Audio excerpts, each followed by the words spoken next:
Everyone, welcome to my channel NK education. मेरे YouTube channel पर आप सभी का बहुत बहुत स्वागत है। आज हम इको क्लब के गठन, उसकी गतिविधियां, उसकी संपूर्ण प्रक्रिया के बारे में इस वीडियो में बताएंगे कि किस मंथ में आपको क्या कार्य करना है, कैसे करना है और इसमें कौन सदस्य होंगे, कौन अध्यक्ष होगा और जो बाकी अन्य सदस्य होंगे वो कौन कौन होंगे। क्योंकि यह अब जो आदेश है वह सभी सरकारी स्कूलों में इको क्लब के गठन को लेकर दिशा निर्देश दे दिए गए हैं।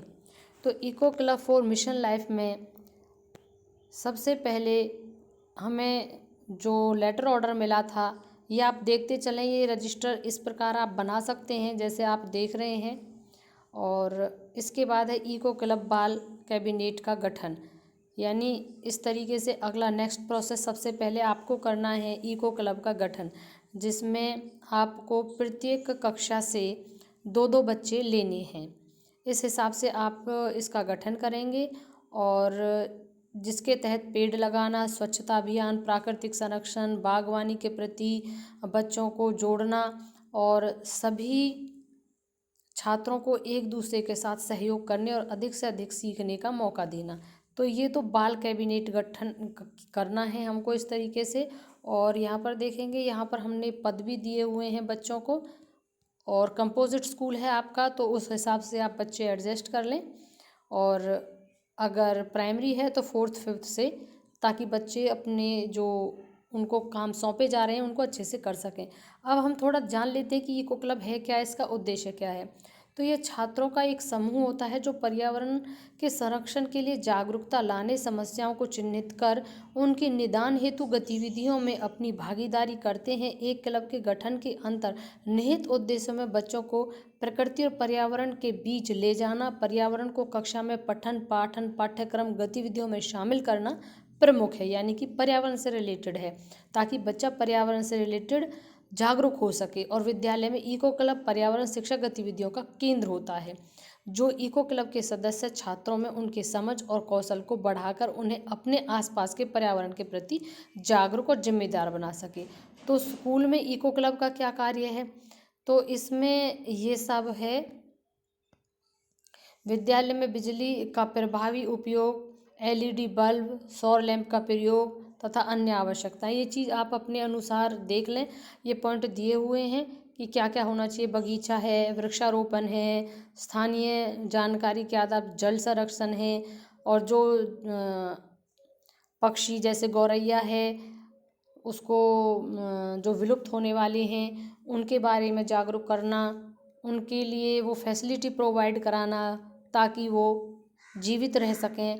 और इन सभी में जैसे प्लास्टिक के बैग हैं, इन सब की जानकारी देना, पेंटिंग कराना, प्रतियोगिताएं कराना, क्विज़ कराना, इन पर्यावरण से रिलेटेड जो टॉपिक्स मैंने अभी बताए थे इन सभी पे इस तरीके की सहभागिता बच्चों से लेनी है। साथ में ये पॉइंट्स चल ही रहे हैं, आप स्क्रीनशॉट भी लेते रहना। और अगर आपको ये पूरा PDF चाहिए तो कमेंट सेक्शन में ज़रूर बता दीजिएगा, ताकि पूरा PDF मैं आपके साथ शेयर कर दूँगी डिस्क्रिप्शन बॉक्स में।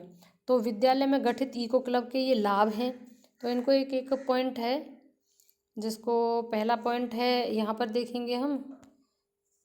ये इस तरीके से इको क्लब के सदस्य बनाना, यहाँ पर इनको यानी सबको पढ़ना तो ज़रूरी नहीं है, टाइम वेस्ट है।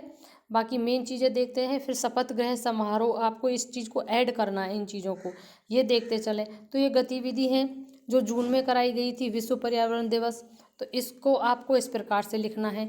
यानी ये जो गतिविधियां हैं महीनावार वो आपको लिखनी है। तो जो आई थी गतिविधि तो स्वस्थ जीवन शैली, और जून में ही होता है विश्व पर्यावरण दिवस, तो उसके संबंध में आपको ये बैठक लिखनी है। फिर eco club for mission life में महानिदेशक का रेफरेंस देते हुए उनका जो पत्रांक संख्या था, सब कौन कौन क्या क्या होगा, जैसे कि यहाँ फॉर एग्जांपल आप देखें, ये प्रधान अध्यापक जो हैं वो प्रभारी होंगे, और कोई भी आपके जो असिस्टेंट टीचर हैं उन असिस्टेंट में से एक नोडल होंगे और एक नोडल सहायक होंगे। ये तो स्टाफ का काम होगा, और बच्चों वाला हमने आपको पहले बता ही दिया था। फिर एक्टिविटी जुलाई की है, जुलाई में क्या था, विश्व जनसंख्या दिवस था, तो उसके रिगार्डिंग आपको बच्चों को जागरूक करना है, क्विज प्रतियोगिताएं करानी है, सभी विद्यालय परिसर में कार्य कराने हैं, बैठक करनी है। फिर ये अगस्त का आ गया। अगस्त में जो गतिविधियाँ करानी थी वो ये सभी हैं, क्योंकि स्वतंत्रता दिवस था और उसके रिगार्डिंग ये सभी चीज़ें यहाँ पर लिखी हुई हैं। किस तरीके से उनको जागरूक किया गया, कक्षा 4-5 के जो बच्चों ने विशेष भूमिका निभाई उन सभी को नीचे इंडिकेट किया गया है। स्क्रीनशॉट ले लें और पीडीएफ ज़्यादा ही बेहतर होगा, अगर आपको चाहिए तो मैं पीडीएफ भी शेयर कर दूँगी। फिर ये अगला है सितंबर माह का, क्योंकि ये महीनेवार है, तो जो सितंबर था उसमें था वर्ल्ड ओजोन डे, तो उसके रिगार्डिंग बैठक लिखी, प्रमुख गतिविधियाँ कराई गई। जो गतिविधियाँ कराई गई वो पॉइंट वाइज हैं यहाँ पर, ये आप देख सकते हैं इस तरीके से। तो ये सितंबर माह का हो गया। आगे देखिएगा, ये अक्टूबर माह का है। तो अक्टूबर माह में जो हमें गतिविधि मिली थी वो थी वर्ल्ड वाइल्ड लाइफ डे। तो उसकी प्रमुख गतिविधियाँ इस प्रकार कराई गई थी बच्चों के द्वारा। पहले उन्हें जागरूक किया, उसके बारे में बताया, परिचर्चाएँ की, संगोष्ठियाँ की, पोस्टर बनवाए, प्रतियोगिताएँ की, क्विज कराई, अभिनय कराए, नाटक कराए, ये सभी, और प्रार्थना सभा में भी बताया। इस तरीके से ये बैठक हमने लिख ली। अब आ जाता है नवंबर। तो नवंबर में बाल दिवस था, तो बाल दिवस संबंधी रिगार्डिंग गतिविधियाँ ये हैं, इन सभी पर चर्चा करना, ये सब करना था। ये नवंबर की हो गई हमारी एक्टिविटी।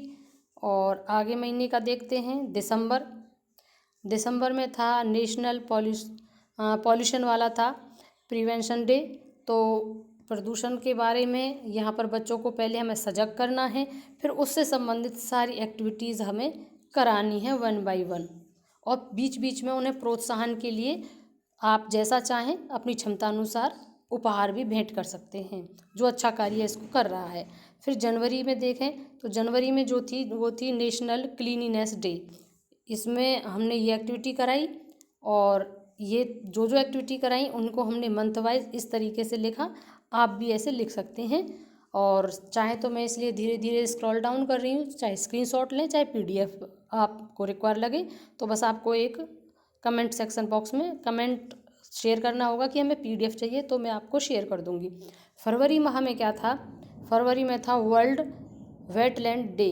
तो इसके रिगार्डिंग ये एक्टिविटी कराई गई थी। तो ये सब एक्टिविटी हमने इसमें लिखी।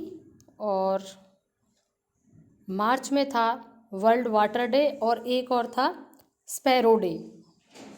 ठीक है, तो दोनों एक्टिविटी इसमें कराई गई। स्पैरो डे जो है, क्योंकि जो गौरैया है, गौरैया भी विलुप्त की श्रेणी में धीरे धीरे, क्योंकि वो बहुत कम दिखाई देने लगी है, इसलिए उसके प्रति भी जागरूक किया। और वर्ल्ड वाटर डे के लिए भी पहले उनको बताया, प्रतियोगिताएं कराई, क्विज कराया, पोस्टर बनवाए, और ये सभी चीज़ें उन बच्चों से हमने कराई, जिसको हमने यहाँ पे लिखा हुआ है। फिर स्पोर्ट्स क्लब बनाया, क्योंकि कई क्लब और बनने हैं, तो यहाँ पर आप इसका भी स्क्रीन शॉट ले लें और इसको तसल्ली से आप देख लें कि स्पोर्ट्स डे में किस प्रकार से क्या क्या लिखना है और कैसे लिखना है। फिर गणित क्लब है, गणित क्लब में क्या क्या लिखना है, जैसे कि गणित एक रचनात्मक और अत्यधिक परस्पर संबंध अनुशासन है, जो रोज़मर्रा की ज़िंदगी के साथ व्यवसाय वित्तीय जागरूकता के लिए आवश्यक है।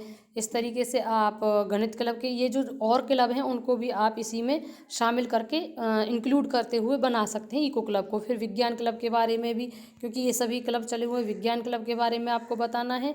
और जो बच्चा विज्ञान में ज़्यादा रुचि रखता है उसको थोड़ा आप ज़्यादा और जागरूक करके इसे कर सकते हैं। फिर ज्योग्राफी क्लब है, इसको करते हुए फिर रीडिंग क्लब है।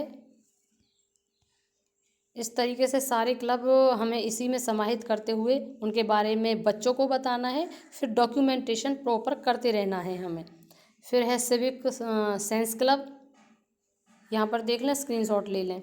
और फिर है डिजिटल इनिशिएटिव क्लब, इसके बारे में भी बताना है कि ये क्या है, जो उच्च गुणवत्ता वाली कंप्यूटर शिक्षित छात्रों को दुनिया का समझने और बदलने के लिए कंप्यूटेशनल सोच और संरचनात्मकता का उपयोग के लिए तैयार करना है।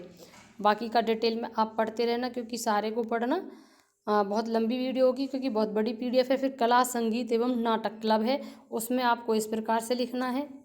और हेल्थ एंड वेलबींग योग क्लब है, उसमें स्वास्थ्य संबंधी, योग संबंधी चीज़ें बतानी है, जिसमें मानसिक स्वास्थ्य को आप सर्वोपरि रखें। तो और बाकी के इस तरीके से भी आप उनको फिर समराइज़ करते हो, स्पोर्ट्स क्लब का, गणित क्लब का जो एक्टिविटी आपने कराई उनको इस तरीके से भी लिखकर अलग से कर सकते हैं।